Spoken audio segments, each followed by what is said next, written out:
What's up, guys? Welcome back to the vlog where you join me with a Aston Martin Vantage Volante. This is a 2026.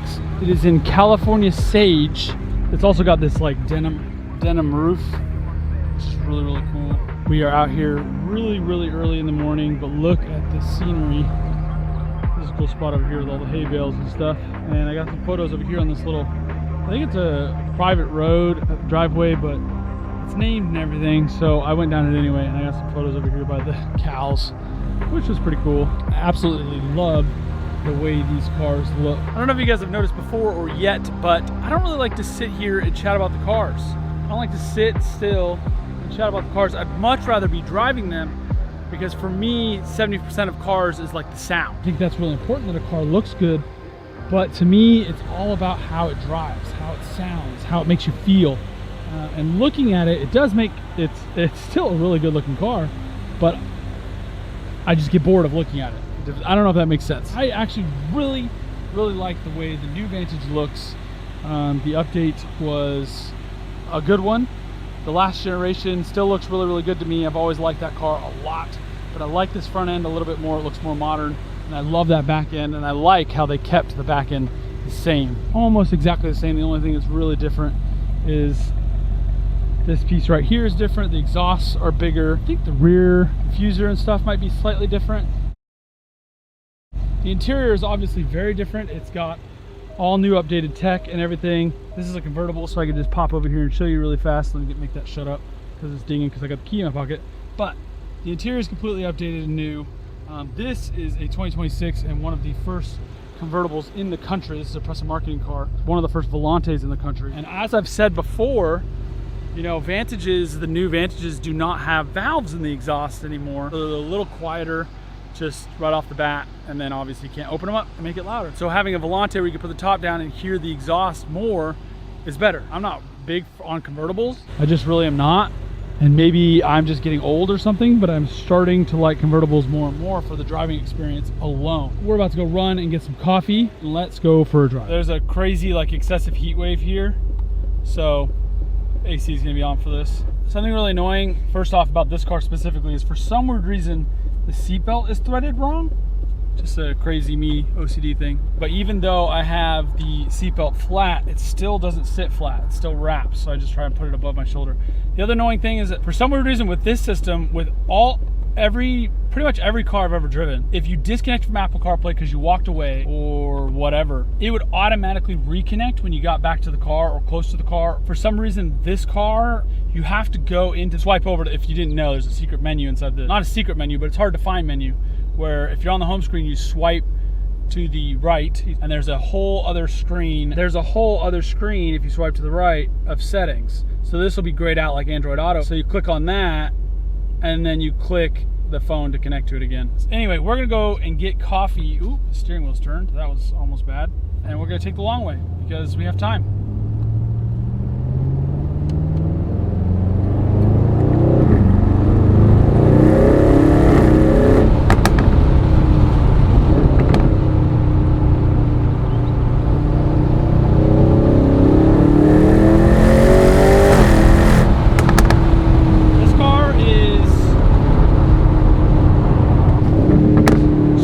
Fast. Like, there's no reason. I get it, it's a supercar, exotic, I don't know what you want to call it exactly, because this doesn't feel like a supercar. Well, it's a Grand Tourer, right? Also, I'm sure you guys can hear it in my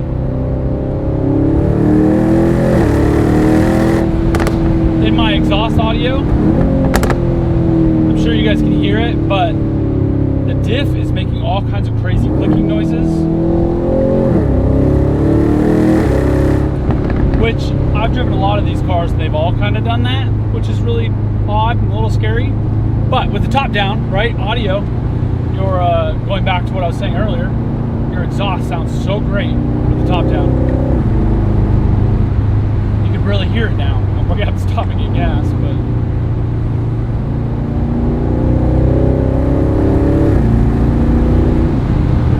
this car is just so stupidly fast. This gearbox is pretty good. I feel like it could be a little more engaging. And it's just not. It just doesn't, it's not as quick as you'd like it to be.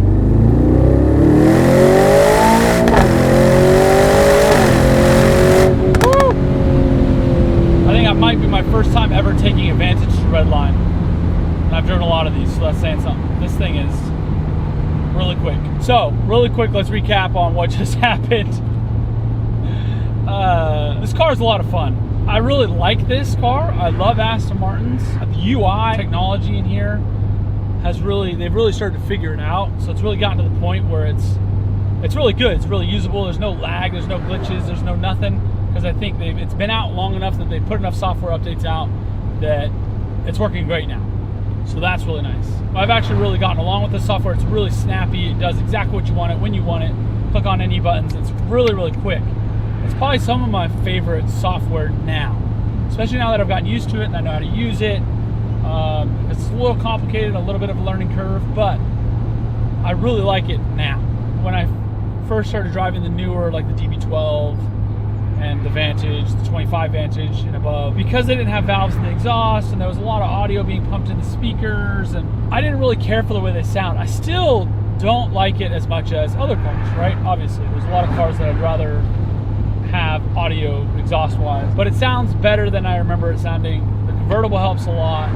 The other thing that helps a lot is I thought when I first started driving these that they got rid of the pops and bangs, but no, you just have to actually really get it up there and above like 4,500 RPMs, which a lot of the times, even when I'm driving hard, because these cars are so fast, I'm not getting up there. So I'm glad they kept the pops and bangs. They seem like they're a lot louder now than what they used to be. Look at that, there's 4,000. Yeah, so there it is. I took my son for a ride yesterday and he was loving it, just laughing the whole time. It was probably some of the most fun I've had in a car in a long time, just because I was enjoying it with my son, which was amazing.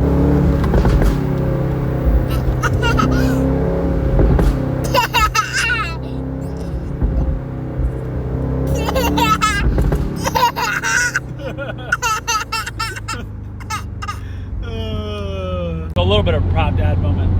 And this also might be a thing of like, I don't drive enough cars, right? Like, I'm not a journalist. I'm really only mostly around Aston Martin, Bentleys, Rolls Royce, and Maseratis, right? I'm around Alphas a little bit, and then whatever used cars a lot of my other dealerships get in, right? Like I just drove a GT2 RS, which was like life-changing for me, I felt like. So really all I have to compare it to is those brands. Because to me, this car just feels like a blunt instrument. Like it just feels so fast. Cars have gotten so unusable on the road.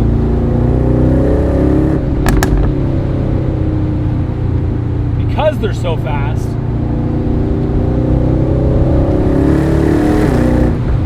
But they're still a lot of fun, right? Like this car is so much fun.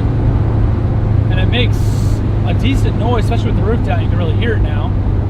Versus coupe Vantages, you can't hear like anything because they're so insulated. Like that's crazy. There's no reason why a car needs to be that fast. Like it's almost scary.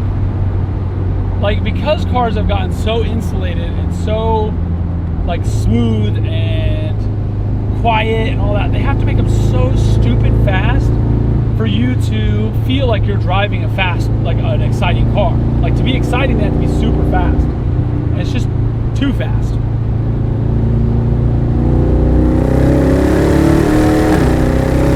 I mean, that's me shifting at freaking 4,500, 5,000 RPMs. And it's just so stupidly fast. And also the steering is like really darty. Which is kind of wild. It's telling me I need gas, which I already knew. It was just funny because I put gas in last night and it was at half a tank, so that tells you how fast this thing sucks back gas, or maybe how small a gas tank is. What's kind of fun is that when you have it at 3,000 to 4,000 RPMs, you can kind of hear the, like especially if there's trees above you, you can kind of hear the turbo spooling. It's kind of cool from the front end, obviously, not from the exhaust. And I don't know how big the turbos are on this thing, but there's no way you guys can't hear that. Like here, hold on a second. Okay, listen.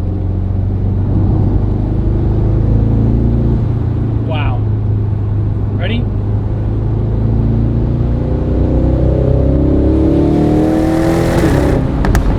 Golly, it's so fast. It's crazy.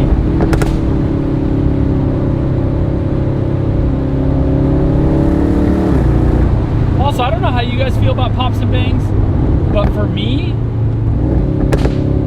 they kind of start to get old.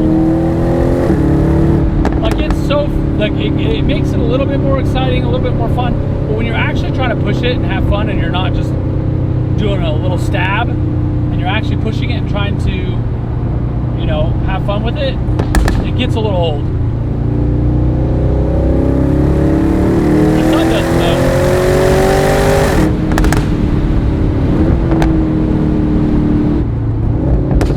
Yeah, specifically on the downshifts, I wish they were just a little quicker, a little more aggressive.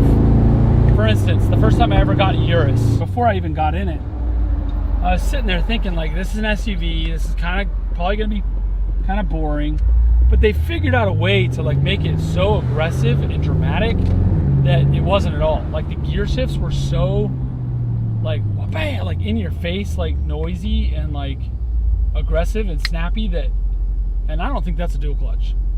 And that was just a regular Urus. Like a Urus S is, and then a Urus Performante, and you know, they get more and more aggressive and more loud, and there's no Tour or GT mode. Like the normal mode in a Vantage is Sport, and then the most aggressive mode is Track. In a DB12 it goes to GT, Sport, Sport Plus, there's no Track. So it's kind of odd. I'm not quite sure why. I think that kind of tells what Aston Martin thinks these cars are. Like they feel like this is way more of a sports car than a DB12, which I guess makes sense because it's a lot smaller and lighter, but has the same like drivetrain. As I've said in previous videos, obviously, like I just talked about earlier in this video, this has the new infotainment center, which is amazing. It's driving me absolutely crazy, all the fingerprints everywhere. But I want to show you guys this really quick before I end the video. Look how fast, you know, I'm around all these cars all the time. Look how fast this convertible top is. Ready? I'm gonna click it. Clicked it. You'll hear it ding when it's done. Done. Like that was like not even 10 seconds. And I think going down is even faster.